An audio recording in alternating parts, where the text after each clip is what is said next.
வணக்கம் நண்பர்களே, நாங்கள் இந்த காணொளியில் இன்று ஒரு பிரெஞ்சு கதையினையும் அதனுடைய அர்த்தத்தினையும் அந்த பிரெஞ்சு சொற்களுக்கான மற்றும் வாக்கியங்களுக்கான அர்த்தத்தினையும் தமிழில் படித்துக் கொள்வோம். கதைகள் மூலம் நாம் பிரெஞ்சினை மிக துரிதமாக கற்றுக்கொள்ளலாம். அது ஒரு சிறந்த வழி. வாருங்கள், நாங்கள் இந்த காணொளியில் இந்த கதையினை பிரெஞ்சு மூலம் விளங்கிக் கொள்வோம். Zoé est de la piste verte.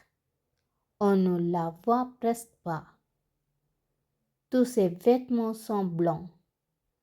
Des vêtements blancs à la montagne. C'est dangereux. Mais pour une blonde, le blanc est très joli. Toutes les stars sont en blanc.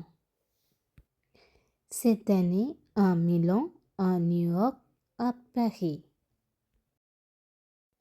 Zoé est de la piste verte.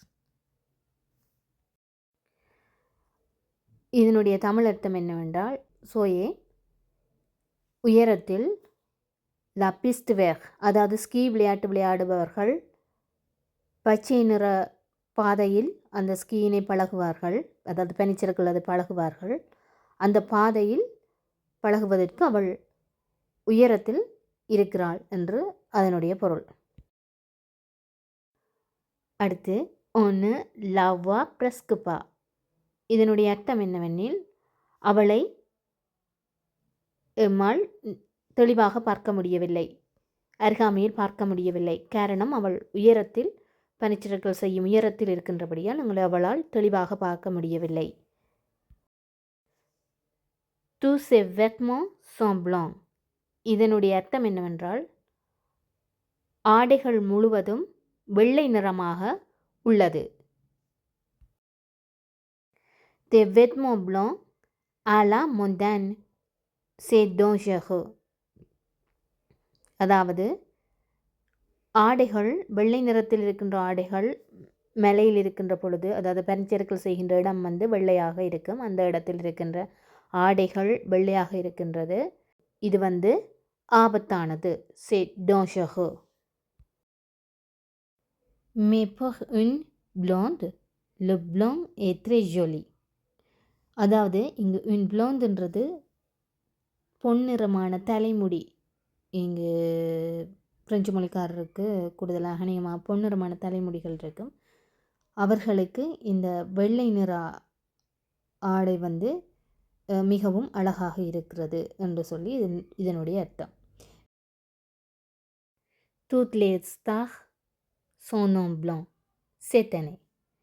அதாவது இதனுடைய அர்த்தம் என்னவென்றால், இந்த வருடம் எல்லா நட்சத்திரங்களும், அதாவது கூடுதலாக நடிகர்களை நாங்கள் நட்சத்திரங்கள் என்று குறிப்பிட முடியும். அப்படி நட்சத்திரங்களாக இருப்பவர்கள் இந்த வருடம் எல்லோருமே வெள்ளை நிற ஆடையில் இருக்கின்றார்கள் என்பது இதனுடைய பொருள்.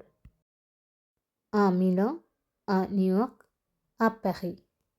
அதாவது மிலான்றது இத்தாலியினுடைய தலைநகரம், நியூயார்க் என்பது அமெரிக்காவினுடைய தலைநகரம், பாரி பிரான்சினுடைய தலைநகரம். இந்த தலைநகரங்களில் இருக்கின்ற நட்சத்திரங்கள் வெள்ளை நிற ஆடைகளில் இருக்கின்றன என்பதுதான் இதற்கு முன் குறிப்பிட்ட வாக்கியத்தினுடைய பொருளாக அமைகின்றது. இங்கு நாங்கள் கவனிக்க வேண்டிய விடயம் என்னவென்றால், மிலான், நியூயார்க், பாரி என்பன ஒரு நாட்டினுடைய நகரங்கள். அந்த நகரங்களுக்கு முன்னால் ஆ என்கின்ற ப்ரெபோசிஷனை நாங்கள் பயன்படுத்துவோம். Zoé est de la piste verte. On ne la voit presque pas. Tous ses vêtements sont blancs. Des vêtements blancs à la montagne. C'est dangereux. Mais pour une blonde, le blanc est très joli. Toutes les stars sont en blanc cette année. À Milan, à New York, à Paris. இக்கதையில் குறிப்பிடப்பட்டுள்ள சிறு சிறு வாக்கியங்களை நாங்கள் French மொழி மூலம் மொழிபெயர்த்து பார்க்கின்ற பொழுது நாம் புதிய சொற்களையும் வசன அமைப்புகளையும் தொடர்ந்து கற்க முடியும். எனவே இதுபோன்ற வீடியோக்கள் மீண்டும் தொடரும். நன்றி.